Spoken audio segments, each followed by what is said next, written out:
Shy waitress was ignored on a blind date until a single dad walked in and changed everything. Before we continue, please tell us, where in the world are you tuning in from? We love seeing how far our stories travel. Claire Donovan spent 45 minutes standing in front of her bathroom mirror in her tiny Cleveland apartment on a Friday night in late September, trying to convince herself she could walk into that Italian restaurant and not completely fall apart. And she'd already changed her outfit 3 times because nothing felt right, and her hands were shaking so bad she could barely get her earrings in. Her coworker Jess had set this whole thing up 2 weeks ago with her boyfriend's friend Brad, and Claire had said yes in a moment of weakness after Jess had cornered her during their shift at the diner and said, "You're 29 and you haven't been on a date in over 2 years. You need to get back out there."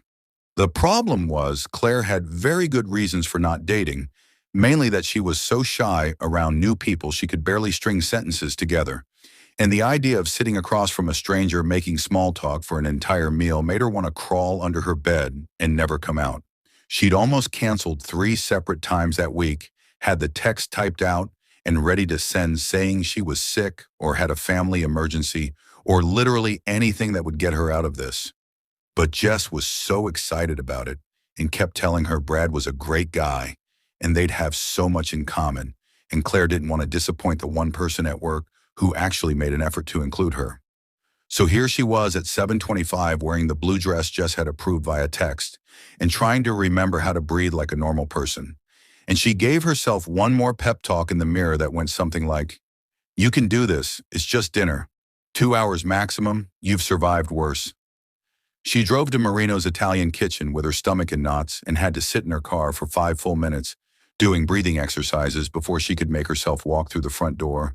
And the hostess greeted her with this bright smile that made Claire feel even more awkward because she could barely get out the words, "I'm meeting someone, reservation under Brad."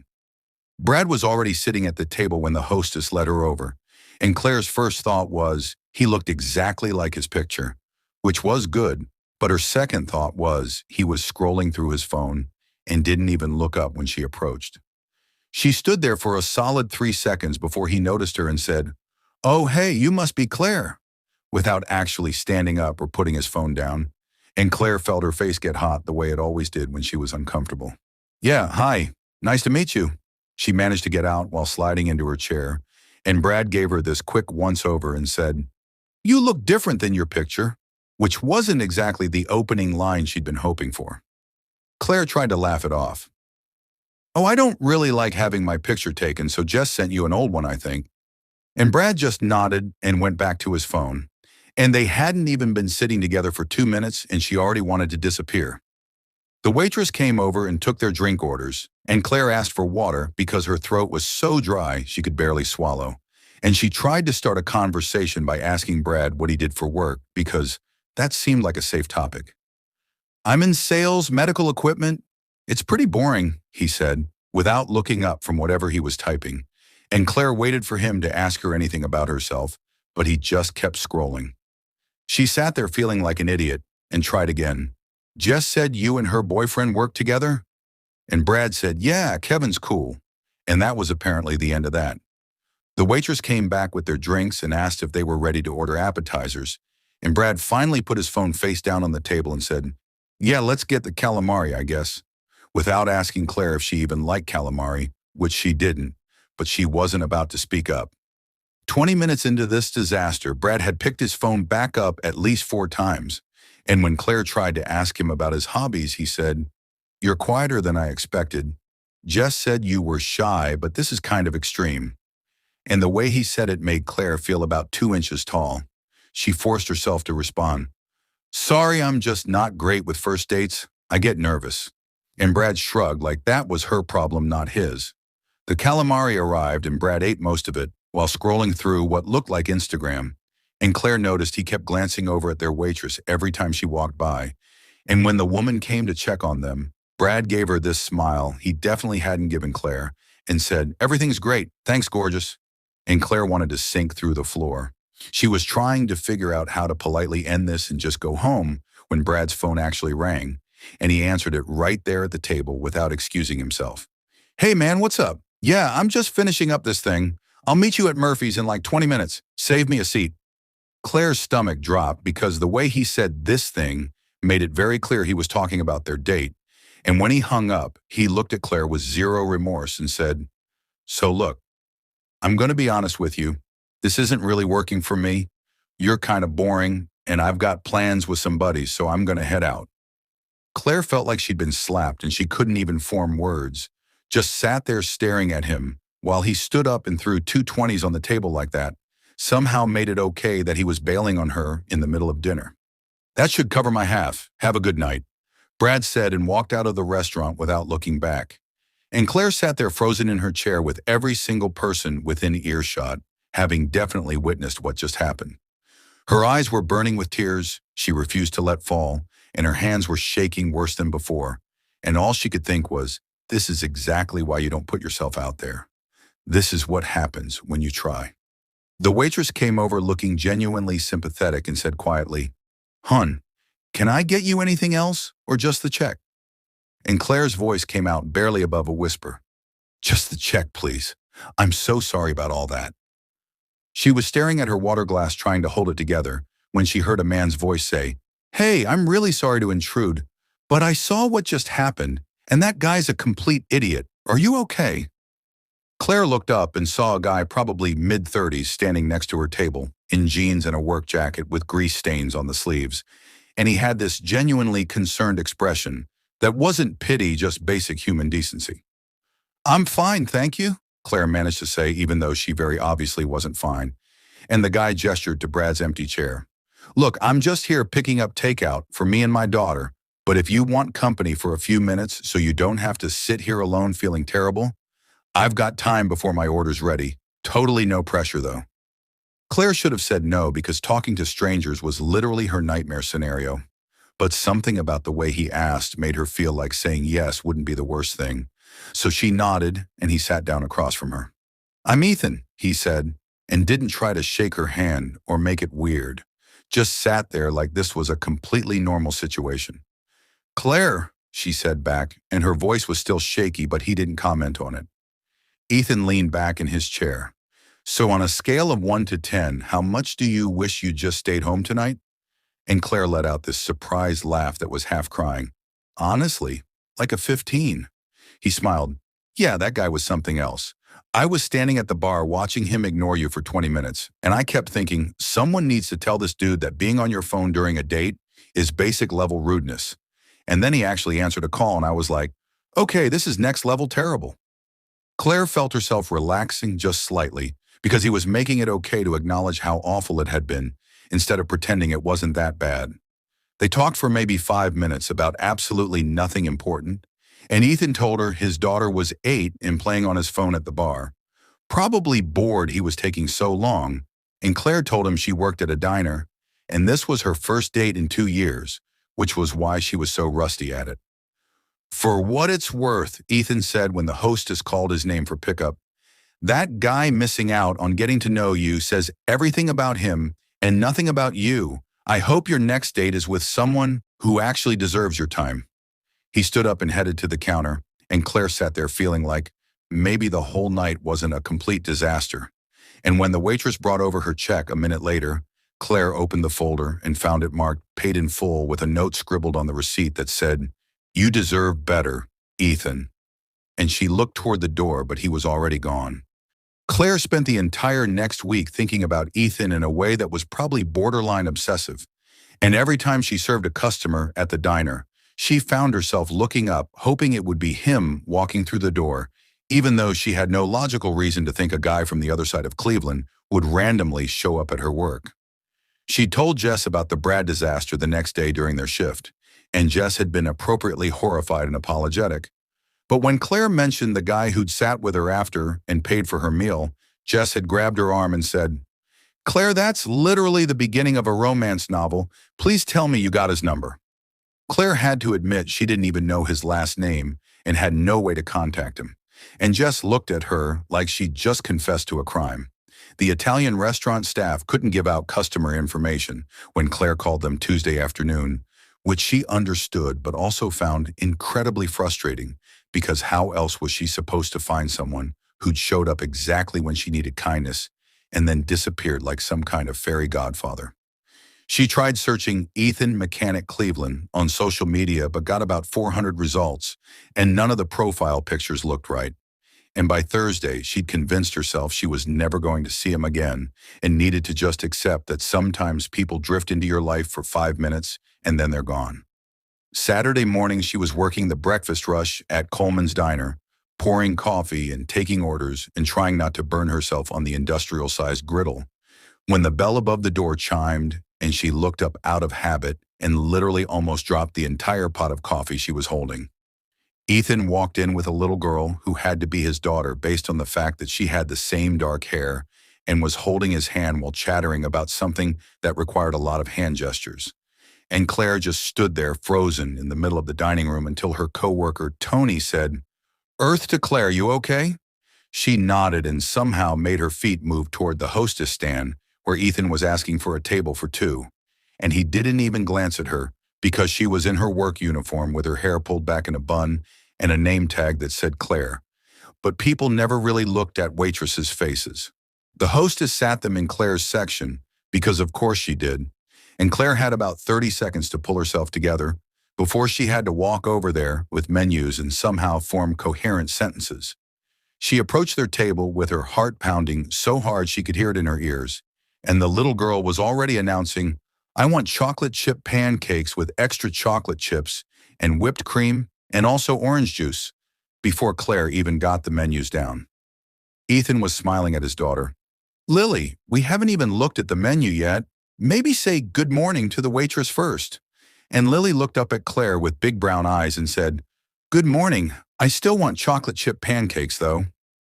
Claire couldn't help but smile because the kid was adorable, and she managed to say, "Good morning. Chocolate chip pancakes are an excellent choice." And then she made the mistake of looking directly at Ethan, and he looked up at the same moment, and his expression shifted from polite customer to complete recognition. "Wait," Ethan said, and his voice had this surprise quality. "The restaurant last week, that was you, wasn't it?" And Claire felt her face get hot the way it always did. "Yeah, that was me. Small world," she said, and her hands were shaking slightly while she held her order pad. Lily looked between them with kid radar for interesting adult stuff.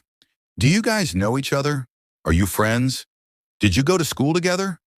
And Ethan redirected smoothly.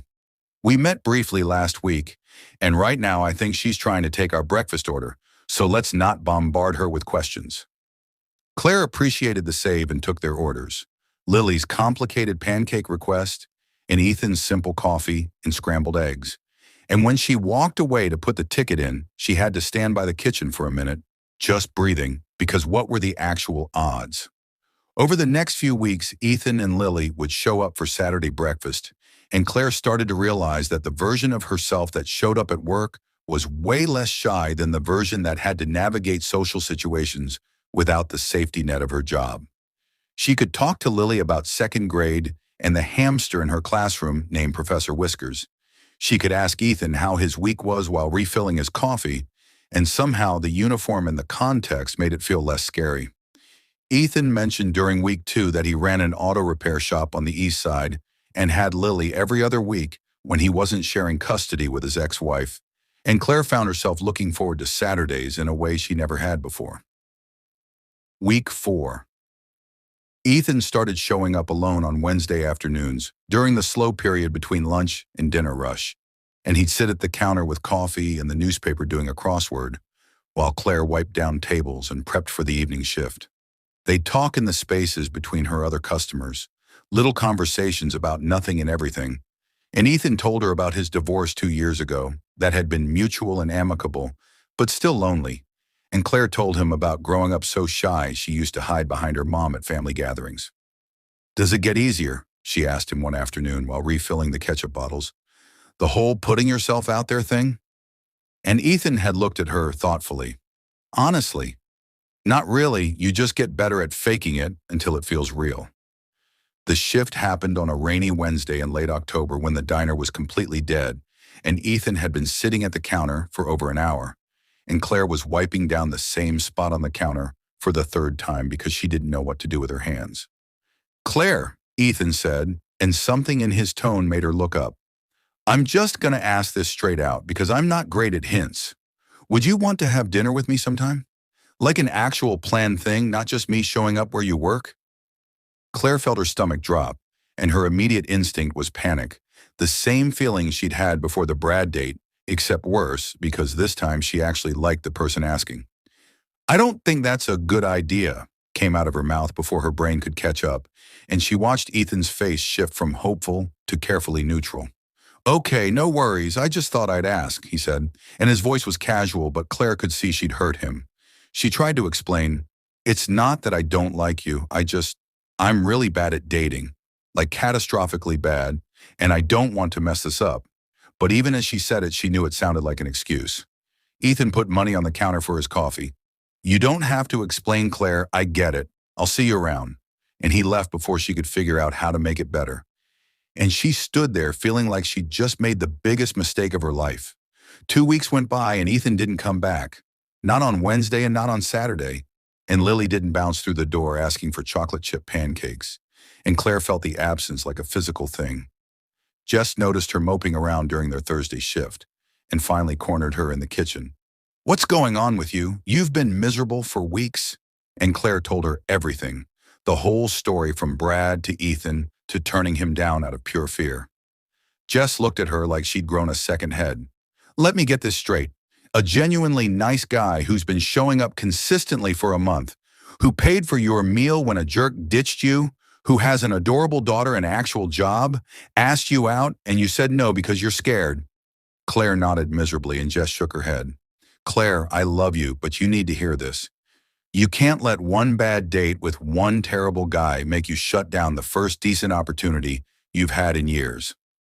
Claire knew Jess was right, but knowing it and doing something about it were two different things, especially when she didn't even have Ethan's phone number, and he'd made it pretty clear he wasn't interested in being rejected twice.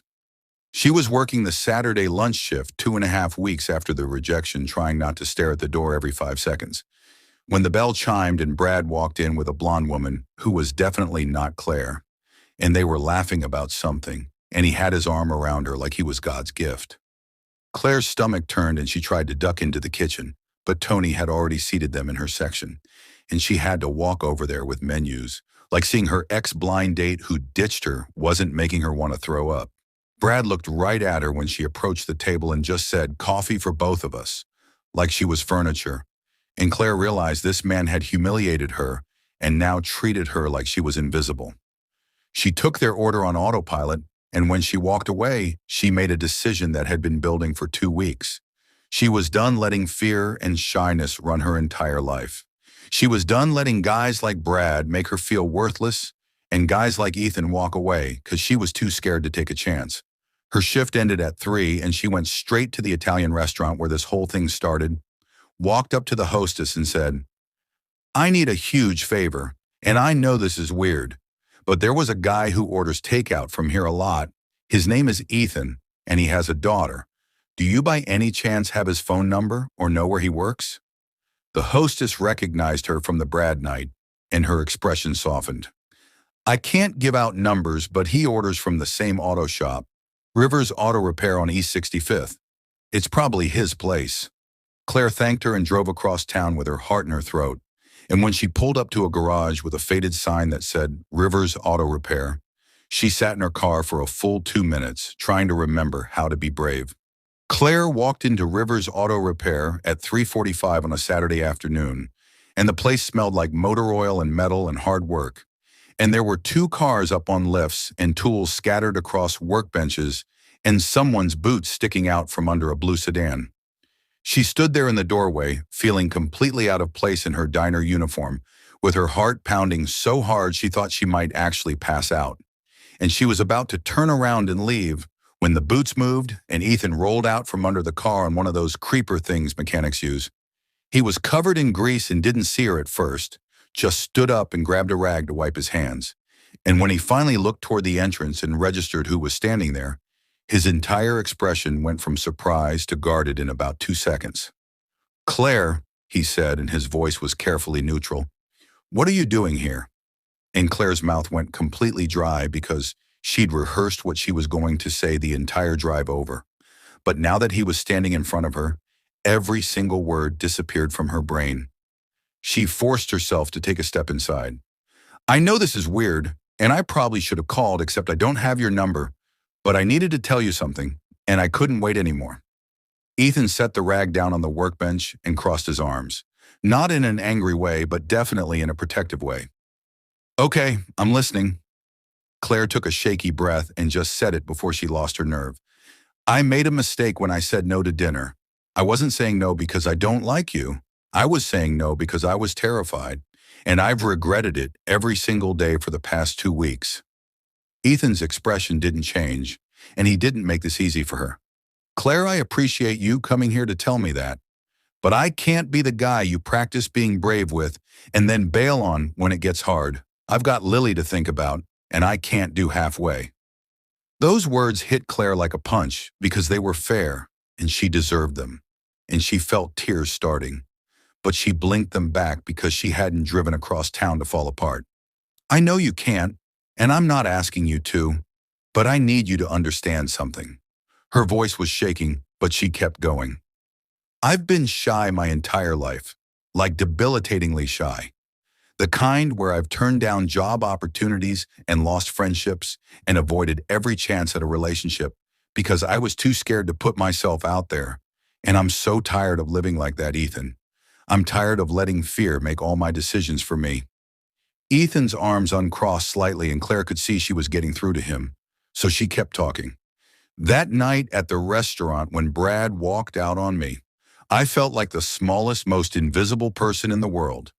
And then you sat down and treated me like I mattered, like I was worth 5 minutes of your time, and I haven't been able to stop thinking about it. Her voice cracked. You see me, Ethan, really see me, and that terrifies me, but it also makes me want to be braver than I've ever been. So I'm here asking if you'll give me another chance. And I'm not saying I'll be perfect at this or that I won't get scared again, but I promise I'll try.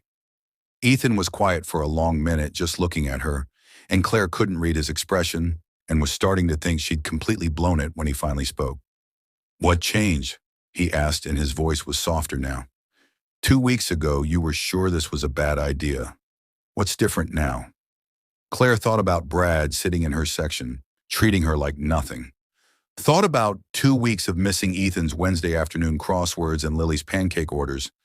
I saw the guy who ditched me at the restaurant. He came into the diner with another woman and treated me like I was nothing. And I realized I've been giving power to the wrong people. I've been letting guys like him make me feel worthless while pushing away guys like you who actually see value in me. And I don't want to do that anymore. Ethan stepped closer, and Claire could see the grease stains on his work shirt and the way his hair was sticking up from being under the car. If we do this, we're doing it slow. I need to know you're really in this before I let you get closer to Lily. She's already asked about you twice, and I can't have her getting attached to someone who might disappear. Claire nodded so hard she probably looked ridiculous. Slow is good. Slow is great. I can do slow. And Ethan smiled for the first time since she'd walked in. Okay, dinner Friday night, and we're going back to that Italian place because you deserve to have a good memory there instead of the Brad disaster. And Claire felt something warm spread through her chest. They had their first real date that Friday, and Claire was nervous enough that she almost canceled 3 times. But she showed up in the same blue dress and found Ethan waiting at a table, looking just as nervous as she felt. And somehow, that made it easier. He asked her about growing up in Cleveland and what made her want to be a waitress, which nobody had ever asked before. And she told him about how serving people felt safer than office jobs where she'd have to make presentations or attend meetings. And he didn't judge her for it, just listened like her answer mattered. 2 weeks after that first date, Ethan invited Claire to his place for Sunday breakfast and specified that Lily would be there. And Claire showed up with ingredients to make pancakes from scratch because that felt less intimidating than just sitting around making conversation. Lily answered the door and her face lit up. You're the pancake lady from the diner. Are you Dad's friend now? And before Claire could figure out how to answer, Ethan appeared behind his daughter looking slightly panicked. Lily, what did we talk about regarding personal questions? But Lily just shrugged. You said Claire was coming over, and you smiled when you said her name, so I figured you like her." Claire knelt down to Lily's level.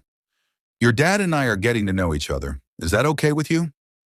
And Lily considered this very seriously before announcing, "Yeah, that's okay, but only if you teach me how to make the really good pancakes like at the diner." 4 months went by, and Claire and Ethan figured out how to build something real, slow and steady and honest, and Claire was still shy around new people, but with him she felt safe enough to try pushing past it. Lily started calling her Miss Claire and would grab her hand when they went to the park, and Ethan told her one night after Lily went to bed that his daughter asked if Claire was going to be around forever, and he didn't know how to answer that.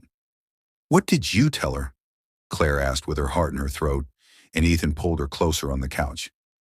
"I told her I hope so, because I'm kind of crazy about you, and I think you might be stuck with us." They were taking it slow on the official labels, but everyone who mattered knew they were together, and Claire had never felt more seen or valued in her entire life. Saturday morning in early April, Claire was working her regular shift when the bell above the door chimed, and Brad walked in alone this time. And he actually had the audacity to approach the counter where she was standing. "Hey, Claire, right? We went out that one time. How have you been?" And he said it like they were old friends catching up, like he hadn't ditched her mid-date and called her boring. Claire felt her old instinct to shrink back kick in, but before she could respond, Ethan walked through the door because he'd started bringing her coffee on her Saturday shifts, and he took in the situation immediately. He walked right up to where Brad was standing and put his arm around Claire's waist. "She's busy. You should probably find somewhere else to eat." And his voice was polite but firm in a way that made it very clear this wasn't a suggestion. Brad looked between them and seemed to finally register that he'd screwed up. "Oh, I didn't know you were. I was just saying hi." And Ethan didn't move his arm from around Claire. "Yeah, well, you said it. Have a good day." And Brad practically scurried out of the diner. Lily was sitting at the counter and had watched the whole thing with fascination. "Who was that guy, Dad? He seemed nervous." And Ethan sat down next to his daughter. "Nobody important, bug, just someone who didn't know how to treat people right." Claire stood there behind the counter feeling something shift inside her, the realization that she didn't need to make herself smaller anymore, that she had people who stood beside her and saw her worth even when she struggled to see it herself. She poured Ethan his coffee and ruffled Lily's hair, and later when her shift ended and they were walking to the parking lot, Ethan stopped her. "You okay? I know seeing that guy probably brought stuff up." Claire thought about it and realized she was more than okay. "You know what's weird? 2 years ago that would have destroyed me, but now it just feels like proof I made the right choice. He's still out there treating people like they're disposable, and I'm here with someone who makes me feel valuable. I think I won." Ethan kissed her forehead. "You definitely won, and for what it's worth, I'm the one who got lucky. You walked into my life on the worst night and turned into the best thing. Sometimes the worst moments lead you exactly where you need to be, and sometimes being invisible to the wrong person means the right person finally sees you clearly." Claire learned that courage isn't not being scared, it's showing up scared and doing the hard thing anyway. And real love doesn't ask you to be perfect, it just asks you to be honest. If this story reminded you that your worth isn't determined by the people who overlook you, but by the people who choose to see you, hit that subscribe button and share this with someone who needs to hear it. Drop a comment about where you're watching from, and tell us about a time you almost let fear win, but chose brave instead. We love hearing from you. Thanks for being here with us, and remember, the person who makes you feel invisible isn't your person. The one who sees you when you're convinced you're invisible, that's the one worth keeping.